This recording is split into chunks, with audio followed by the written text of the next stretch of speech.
Hello everyone. So I made a couple changes to the balancing of the EUC. I kept hearing the words bag or backpack in the back of the EUC, right? Like people are talking about this. But also deciding not to put anything on it, on the EUC, with whatever EUC that may be, because so much work goes into minimizing the weight. So I had my tire repair kit on the rear left, strapped to the I guess we call it the kickstand in the back, on the left side. On the right side, I had, on the right front, I had a little tactical bag, which is like a miniature backpack, connected to the front right side of the EUC.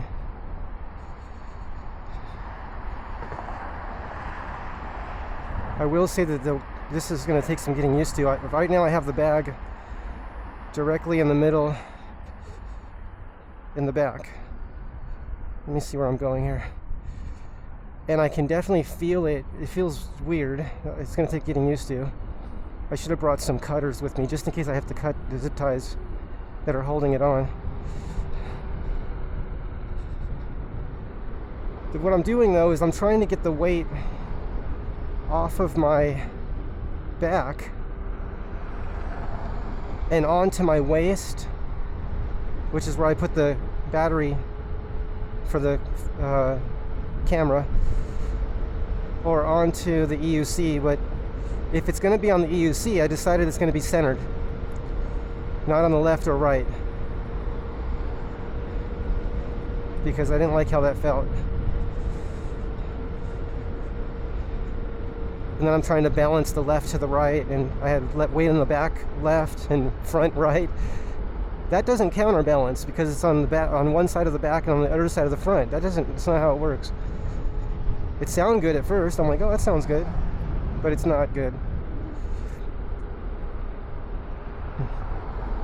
Anyway, so I'm going to a meet right now. Micro-mobility meeting where we're going to ride. Not sure what it's officially called. It may be ramen rides, or it could be something else. But it's a lot of the same people. Let's see what's happening here. Is this going to take me on the bike path? It may. If this takes me on the bike path, I'm going to be a little bit irritated because I could have caught the bike path way back there. And it didn't tell me to get on the bike path over there.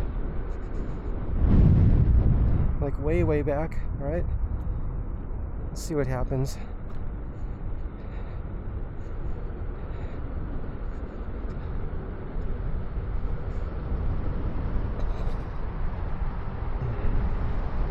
Oh, the weight feels very weird. Yeah, I may not be putting anything on the EUC, just like I've been told to not put anything on it. Because it feels like, because I have the weight hanging off the back. I wonder if that gentleman's looking for the bike path. Yeah, it's right here. I may have just helped him find the bike path. Because he looked like he was walking and looking around in the dark. Okay, I'm gonna put my goggles on. No, he turned around. I don't know what that means. Did he give up before he saw me turn? Or is he not looking for the bike path? I don't know. It's funny that a bike path can be right next to you and you not see it if you've never seen it before. If it's a new bike path. Yeah, it feels like it's swaying with the weight on the back. And I don't know if I'll get used to that. And I don't know if I want to get used to that. In a different way, it feels better than it did before, because it was always leaning to the left, and I don't know why, because I thought I had it counterbalanced well. Well, I know why. It's because I had one weight in the back left, which was the tire repair kit, and I had a weight in the front right.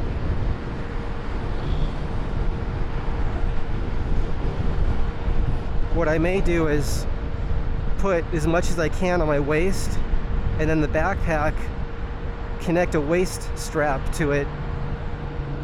Like this backpack, the 5.11, I could see it has a place for a waist strap, but the waist strap is missing.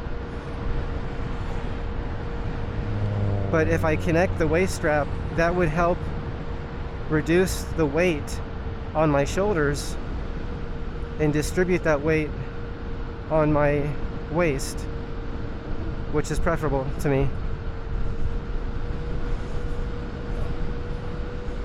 I better look to see where I'm getting off of this bike path. 2 miles at, well, 2 miles, okay. I'll start looking when I get about 2 miles.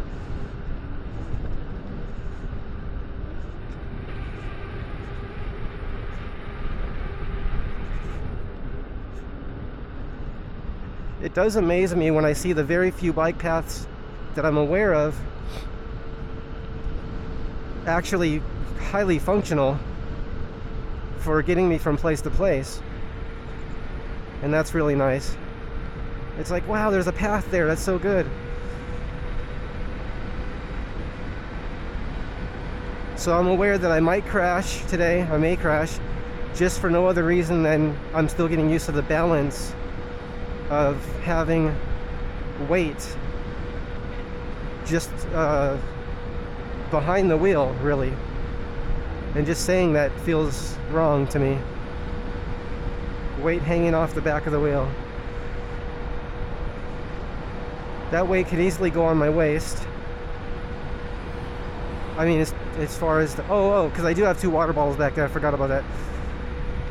I started bringing 2 water bottles, so I have 2 water bottles and a tire repair kit, which is a plug kit. It's not a patch kit. I'm not running tubes anymore. I'm done with tubes. Unless the tube is as thick and as strong as the tire, I still wouldn't want to run it. You know why? Imagine that a tube is thick and strong as a tire. I still wouldn't run it. I wouldn't run it because the valve stem, if it gets a tension on it, it will eventually tear. Even a tire would tear with that kind of tension, side tension on it. I have no interest in that. I like tubeless because the valve stem is completely independent of the tire.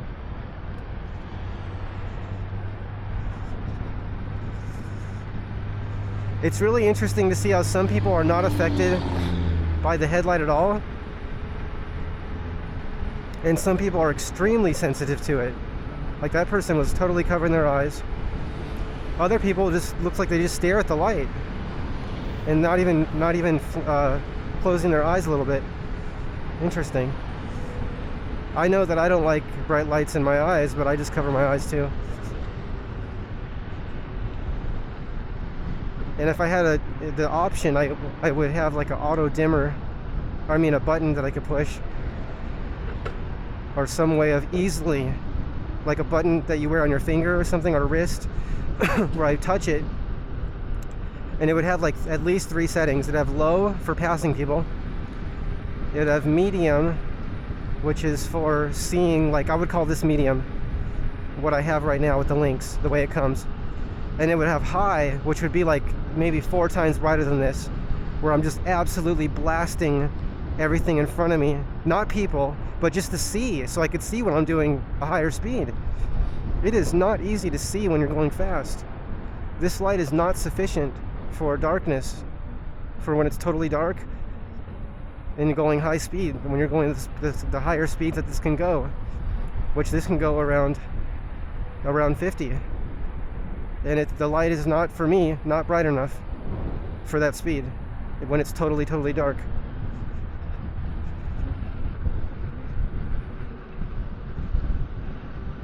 Okay, let's see if I can make a pass here.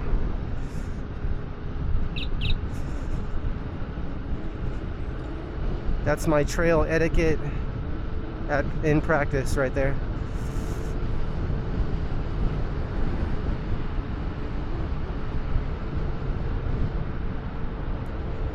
Yeah, I could really see myself taking everything off of the EUC and just not putting anything on it. With that said, I have imagined putting batteries like underneath the pedals, equal weight on each side. But it makes more sense just to get the Sherman L. Let's see where we are right now. This is an intersection with no light and no stop sign. That would be a good place for a yield sign, because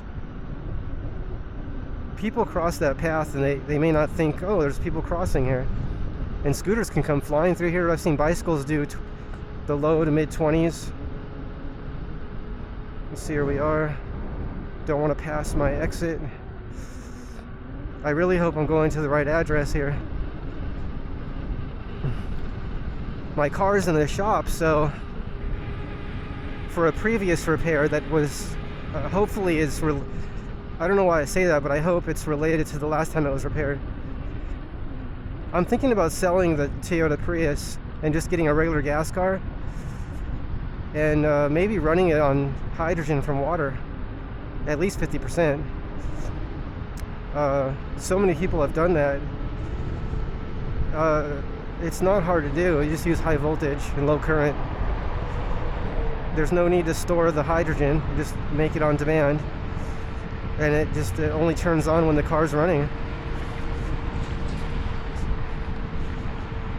I'm going to be talking about, making more videos about that, because everyone seems to be excited about running engines on hydrogen from water, at least to supplement it, right? Running an electric vehicle with alternators to charge the batteries to act as a range extender. And I have to say that students are doing very good, and have been doing very good with these experiments with their professors, both with and without their professors, throughout history. I've read many, many reports.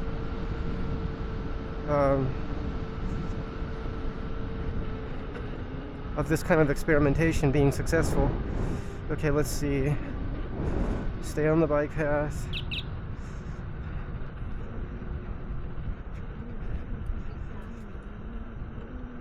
The other day I was riding on a bike path, and the woman, I think it was two women walking in the path, or a couple walking on the path, and when I beeped, they moved to the other side where I was going. They kind of jumped in front of me, and that's not what I wanted them to do. I just wanted them to know I was coming.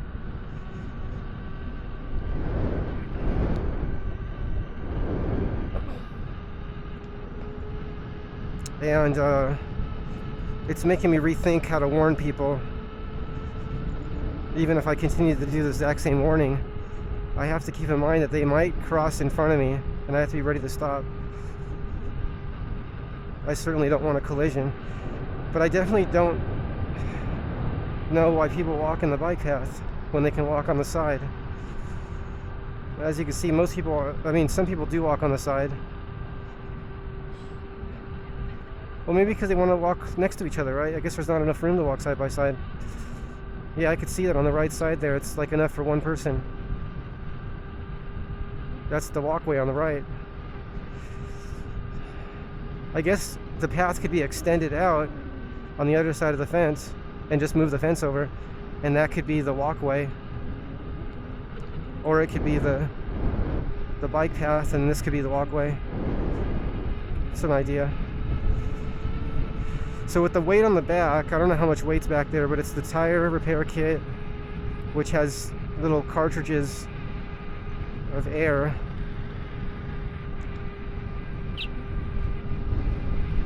As well as tools and things.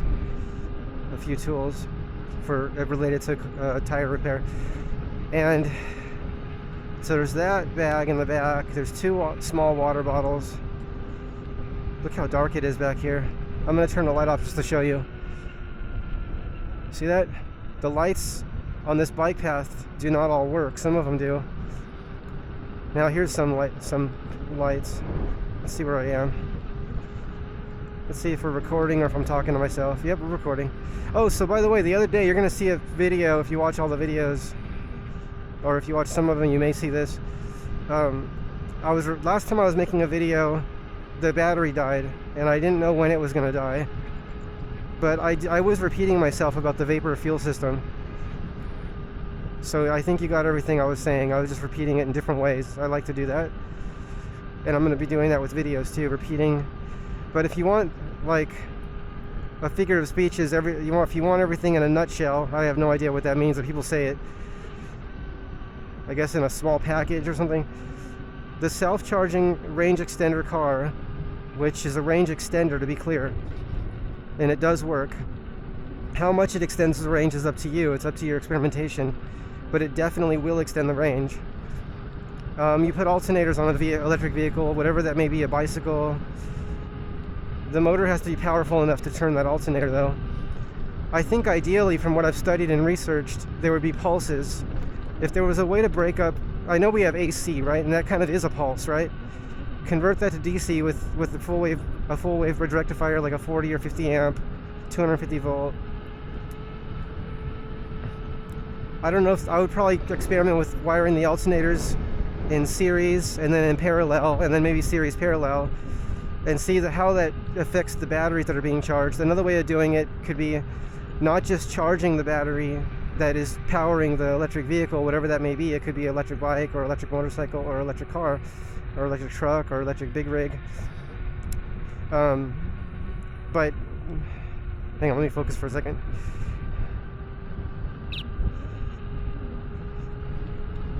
Let's see where we are.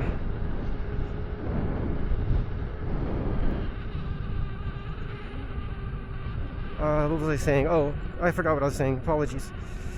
So, if AC is pulses, right, or waves, and a full wave bridge rectifier, which I usually use like 40 or 50 amp, 250 volt, roughly. That's not required. That's just what I use, and they're inexpensive. I would say any inexpensive full wave bridge rectifier should suffice. That's going to convert the AC pulses or the AC waves into DC, which then can charge a battery, right? And it's going to be pulsing DC, which makes me think of Tesla's impulse technology now. To get perfect impulse, or it's going to it probably can't be an alternator, but alternators do work. Isn't that amazing? They still work. It doesn't have to be like you make your own alternator or generator. Some people take alternators and put magnets in them. So instead of using an electromagnet, because alternators you got to put a little energy in there to charge the field, like to make a polarity inside the alternator. But some people just put magnets in there. That works too. I better look where we are. I don't want to pass my stop. Half a mile to go? Okay. So, I don't know why, but I feel like I'm totally going the wrong way, and I hope I'm not. If I am, I guess I'll be riding myself tonight, because there's no way I'll make it. Oh, you know what? Wait a second. I just realized that I am going the right way. I just was disoriented of where I was. That's funny. For a moment, I thought Eagle Rock was over toward Burbank. I don't know how I got turned around. But anyway, I can visualize where I'm going, and I can actually see that I am going the right way. What I don't know is if I'll be there in time. Let's see if we're going the right way still. I mean, if I have to get off this path. Okay, it wants me to go straight. So, yeah, the biggest thing that people are dealing with, I was just talking with someone yesterday, that people are afraid. They have fear themselves. They have fear, and they're just not ready. When someone says, oh, if you do that, someone will kill you, or people won't like if you do that. Well, okay. I call that a subject change. I just say it's changing the subject, and that's not what I'm interested in talking about. I'm interested in talking about experimentation. But what I'm being told is, I was told yesterday, and I've been told this many times, is that some people just aren't ready to think about those things. Is someone going to let me go? Okay, thank you. Where do I go now? I think I go this way. Is this truck letting me go?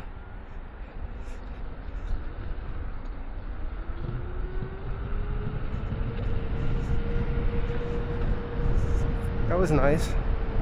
road etiquette. I just don't assume that someone's going to let me go, because if you do that, that actually can make people mad. And then sometimes they'll just pull out in front of you. I'm not sure I'm saying that correctly. I don't want to say that people will get mad just because I'm assuming they're stopping for me, but it can seem that way. I'm just turning around right now. Oh, I shouldn't be doing that, right? I shouldn't be going backwards to turn around, because I don't have a lot of time right now.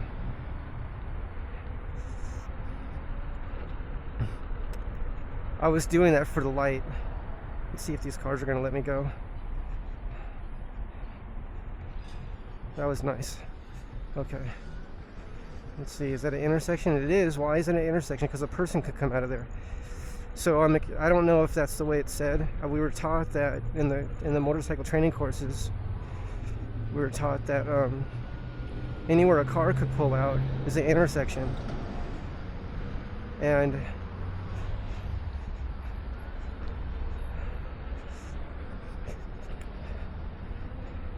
I'm going to say anywhere a person can walk out is an intersection too. It's a different kind of intersection, but look, a person can move as quickly as a car on this kind of area, the sidewalk, right? A person can run, or even walking, fast walk. I've seen cars pull out of driveways at like 25, 30 miles an hour. Really important to slow down and stop if possible. It's really, you want to talk about something scary, that's scary. A car crossing the sidewalk at 25 miles an hour, pulling out of a driveway, and not looking on the sidewalk to see if there's a bike coming. How many people, I know people growing up, and even in my adult life, I've known people that have been hit by cars, and they end up on the hood or on the other side of the car. They're like, they saw me. I'm like, I know, that's what everybody says. A lot of people say that. They looked right at me. It's called unintentional blindness. It's where you can look right at something and not see it because we're distracted, right? Okay, I'm supposed to go straight still.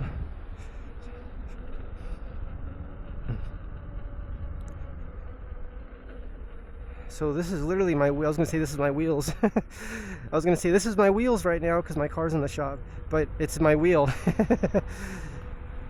But one wheel's already been taken. That's for the smaller wheels, right? This is a EUC, electric unicycle. I just call it a little motorcycle, because where in motorcycle does it say two wheels? And what's a motor? When we say motorcycle, a motor to me is electric. An engine is gas, right? So to me, this is more a motorcycle than an actual gasoline two-wheeled motorcycle. Isn't that interesting? Words are interesting. There's something, aren't they, if you think about them? This is more a motorcycle to me than an actual two-wheeled gasoline-powered motorcycle, because it doesn't have a motor. Well, it has an electric starter. That's not what drives the engine. What moves us, though. What moves us is the gasoline engine, the combustion engine, which is extremely inefficient. Gasoline engines waste 60% of their energy. It's called thermal inefficiency of the internal combustion engine. And I'm also going to share in videos continuously. I'm going to share how to make a fuel system that increases the thermal efficiency of the internal combustion engine. That's theoretical, but it's actual practical too, because it actually works. I've run engines on a white vapor in testing, where you flash vaporize the fuel, okay, the gasoline under high pressure, like a fuel injector.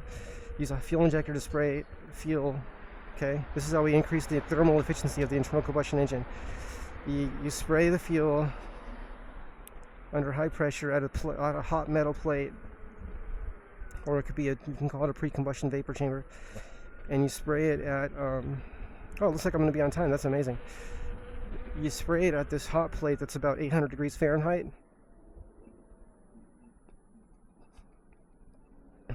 One moment, please. Let me see where I am right now. Can I go this way? Excuse me. A lot of bicycles. So the vapor chamber is there's going to be a hot metal surface, which ideally I think would be stainless steel.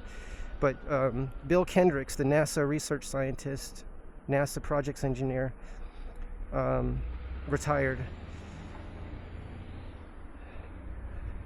He accidentally discovered this and shared it with the world. And he wanted to share it with Obama, back at that time, President Obama. And I'm not sure what came of that, but his dream, Bill Kendrick's dream, was that everyone use this technology to have zero emissions and increase the thermal efficiency of the internal combustion engine. And he wasn't interested in money. A lot of people offered him money. Go ahead. A lot of people offered him money for it, with the requirement that he not share it anymore. And he's like, I can't do that. I can't take this from humanity because we need it too much. We need zero emissions vehicles. So imagine taking the dirty gasoline. I call it dirty because we can't breathe it. It's bad for us to breathe, right? So it's dirty for us to breathe. But imagine, let's see where we are. Imagine flash vaporizing the fuel, and what we're doing is we're oxidizing the fuel perfectly. This is nature at work, right? It's letting nature do the work, right? Letting nature do the work.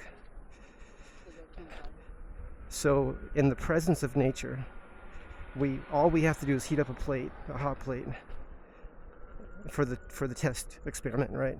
Obviously the production model would be highly refined, but still could be called some kind of pre-vapor chamber, pre-combustion oxidation chamber, I don't know, something like that.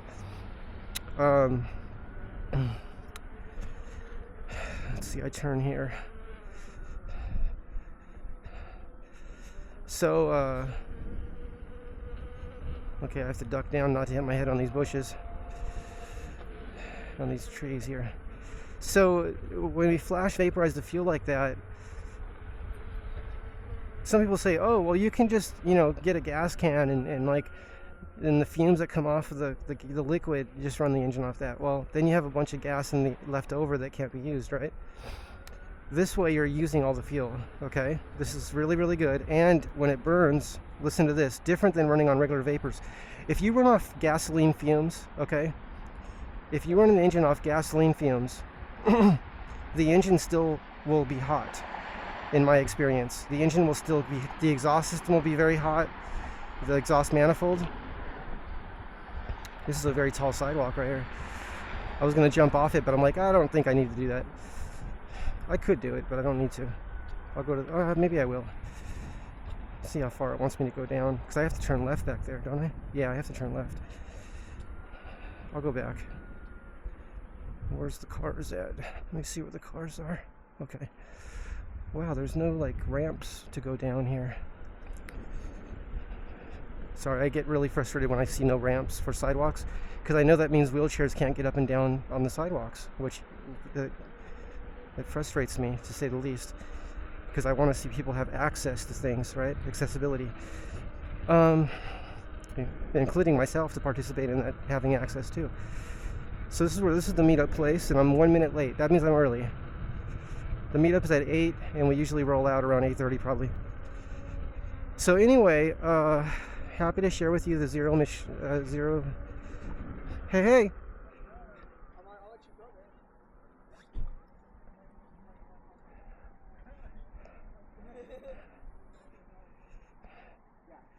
man. How you doing? Good to see you guys. How are you? Hi, good. How are you? Chilling. Wait, Michael came? Oh, awesome. Wait, what? Wait, what? Did you see me big objective?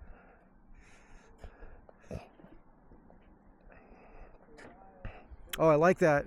Right? Yeah. They're actually really high quality. I didn't think they would be that high quality. It looks really good. Yeah. It's very precise. For $75? Yeah, that's very good.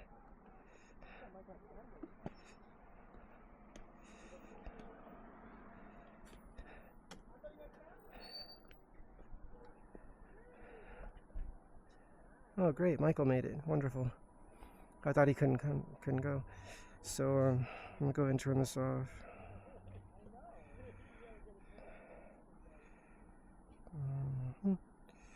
So, oops.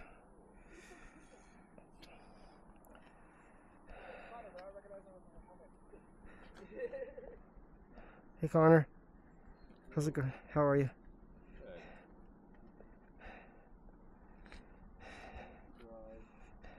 Where are you driving from?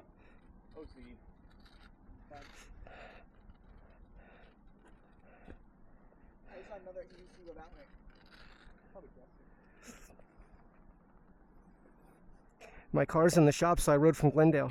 Really? Yeah, How was that? it was good. No problems at all. Nice ride.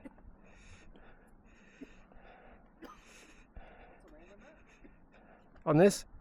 Yeah. Depends on speed. If at the speed I was going, I could probably go 80 miles. That's what I thought. Because I was doing like 15 or 20 miles an hour. Yeah, if I go 40 miles an hour, it'll be like 40 miles. Well, that makes sense. Yeah.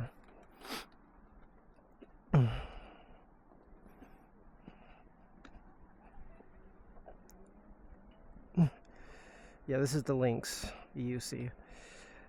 So I'm gonna ride around and talk to myself. I'm actually talking to you. Welcome to imagination. Welcome to solution-oriented worldwide collaboration. Welcome to Let's Do This. You like that? Welcome to Let's Do This. So, what was I talking about? Yeah, I'm excited to share these solutions with you. I'm really excited about it. And like I said, you know, I'm sorry the comments are turned off. I know people love to comment, but like I tell everybody, and people are okay with it. I mean, not everyone is, but some people are. This channel is my journal, okay? So I share my journal with you. You have full access to my journal, which is my personal thoughts, what I think about, and my dreams. My dreams are that we can use this flashing fuel vapor system, which is extremely simplistic in terms of what's required to make it work, right? It's letting nature participate, and the best inventions from what I've seen do that. Right? How do we work with nature? Because nature is extremely powerful. You're not going to see me compartmentalize everything that we think we know and tell you that we can't do anything other than what we're already doing right now, because otherwise we'd do it already. I don't think and I don't talk that way. I talk about infinite possibility. I talk about the reality of the power of the imagination. I talk about making dreams come true. I'm talking about making my dream come true. And my dreams already come true. It's to have the words and to discover the words, to share with you the world and the universe these solutions, okay, as I understand them. And I'm going to continue to look for new words driven by the passion and inspiration of every breath that I receive from nature. The nature of existence, the nature of the imagination, and the nature of happiness. Because I'm happy when I'm thinking about things.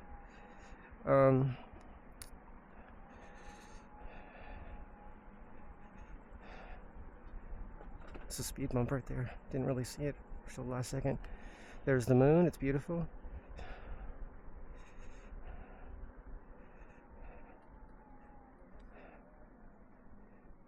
Michael! Watch out for the drone. Oh gosh, thank you. How you doing? Good to see you. I did not see your drone. Thank you for telling me. It's so tiny. I like it. What kind is it? That's a DJI drone. Very nice. I don't need to know, but I'm so curious. How did it come to be that you could be here? Huh? How did it come to be that you could be here with us today? Oh, I finished up early with my family. Oh, okay, great. I don't know how to share it. Wonderful.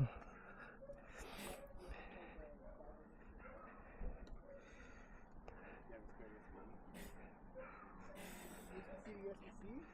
Yeah. Hey, you're sitting. Yep. Connor's like, hey, you're sitting. I learned to sit. I'm so happy. I was like doing all these advanced things, riding backwards. I couldn't even sit down. I'm like, okay, it's time to learn to sit down. Especially after going on a ride with Marty. I went on one of Marty's rides. And after that ride, when I saw most or possibly all people sitting, except I think there was one gentleman that didn't sit. But I said I want to learn to sit because it's so nice to relax. If your legs get tired, right? If my legs get tired, I want to be able to sit down and take a break. So,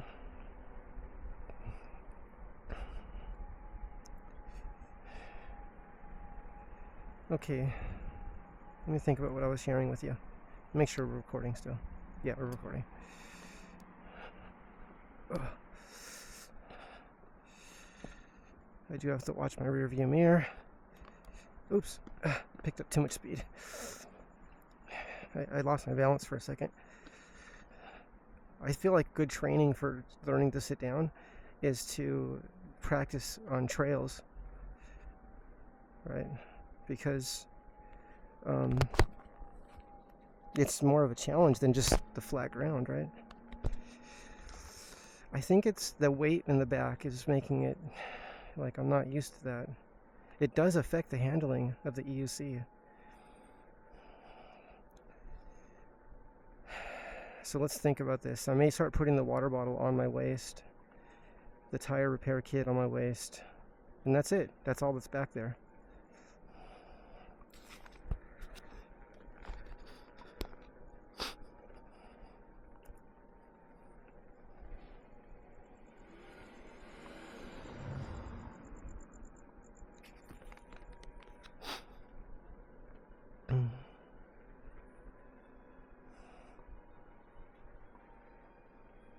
Okay, so let me think about this, what I'm sharing with you. Okay, I'm going to talk more about the what we need to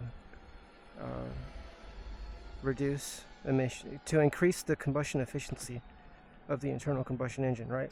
So what is the thermal efficiency? If you look up thermal inefficiency of the internal combustion engine, thermal inefficiency of the internal combustion engine, it teaches us that our engines that we use, and it may say it in a very relaxed way, like it's not an emergency. To me, it's significant, whether you want to classify it as an emergency or not. It's significant, and some people say, "Oh, well, like Gerard Morin, Gerard Morin would talk about."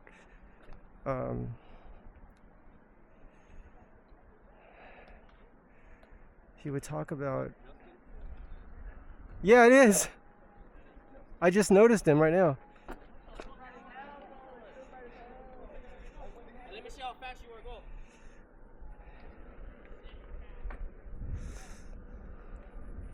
go. Ooh, big bump here.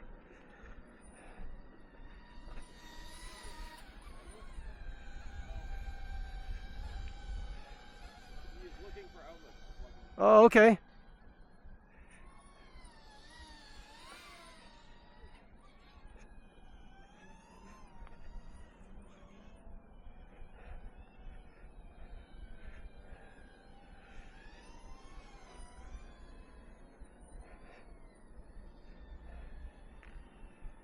Hey, Justin. Hey, I'm looking for outlets to charge. Oh, good. Let me know if you find any. I could use them too. Those guys said there's some outlets around. Oh, okay.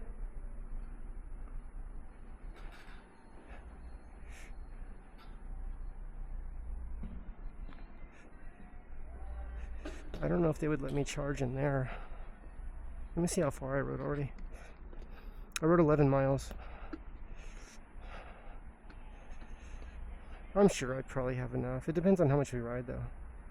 But we don't typically use up the whole battery, even though I want to. I would love to use the whole battery every time we ride. When I ride myself, I usually use the whole entire battery up.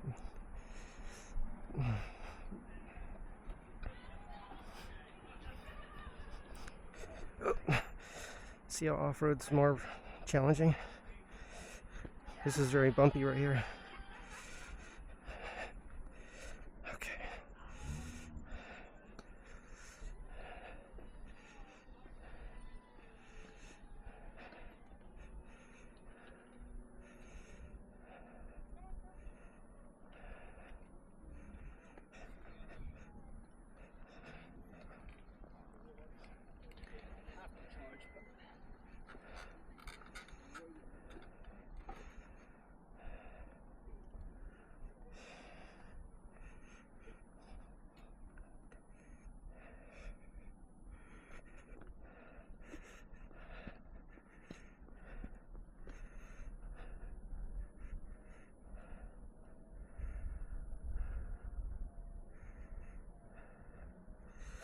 I could ask Justin if he wants to top off inside. There's plugs inside.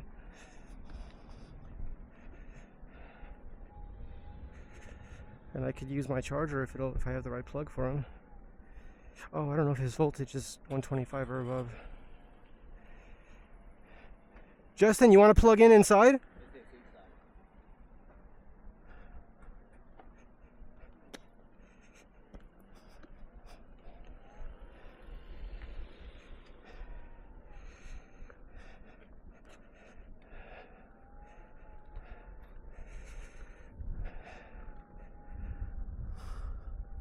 I smell cigarette smoke. I do have to say, I was following a motorcycle on my motorcycle, my Zero. And I was following a brand new a newer gasoline-powered motorcycle, and I could smell the exhaust, the unburnt fuel the whole time. Extremely unpleasant, and I do not recommend that. I think some people are more sensitive to the fumes than others. The unburnt fuel. Oh, that door's closed now. Maybe they're closing up. Unless they just closed it. Just to keep the weather more controlled. Am I getting dizzy going in circles?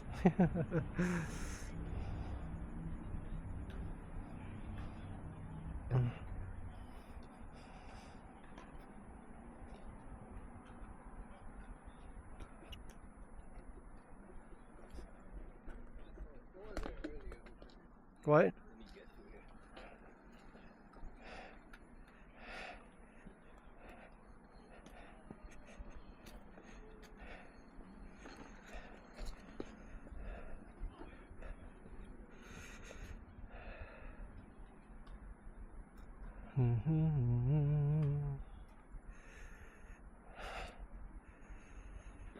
I think Justin's looking for outlets, plug outlets.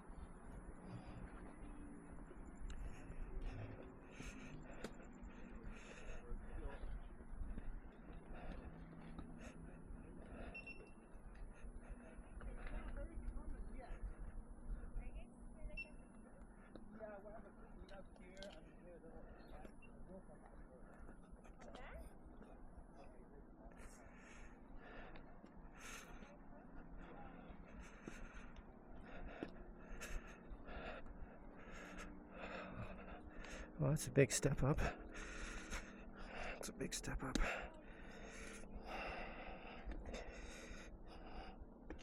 Oh, that worked good.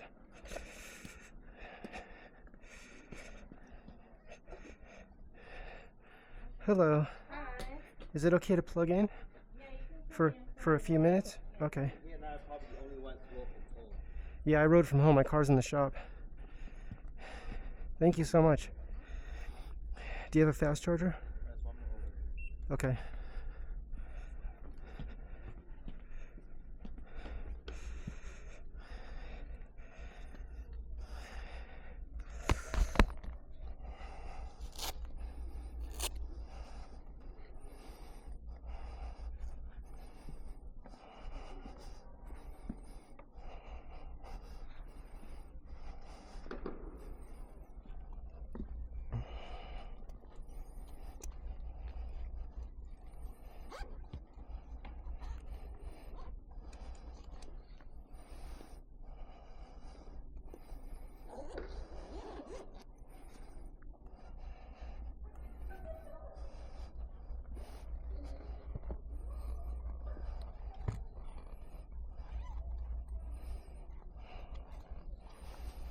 I made a longer cord.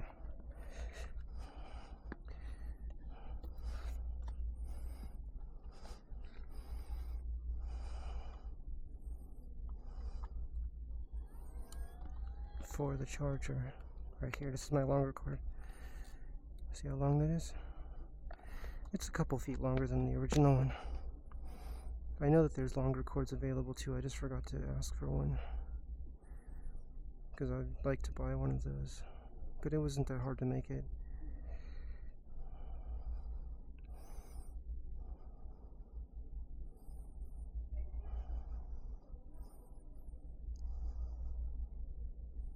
Oops, I have to make sure I'm talking about mine here. I think this is the one I have here.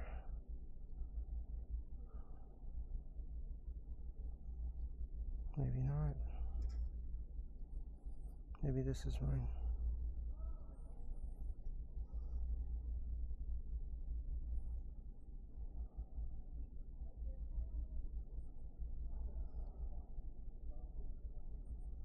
No, I think that's Justin's.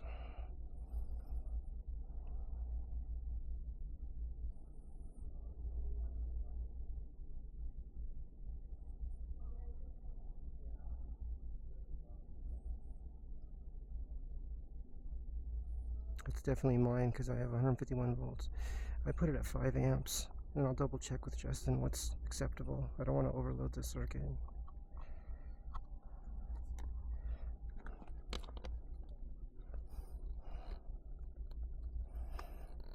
Oh, you can see how I put the bag on the back. See, that's where I put the bag. It has 2 water bottles, and then in there's the tire repair kit.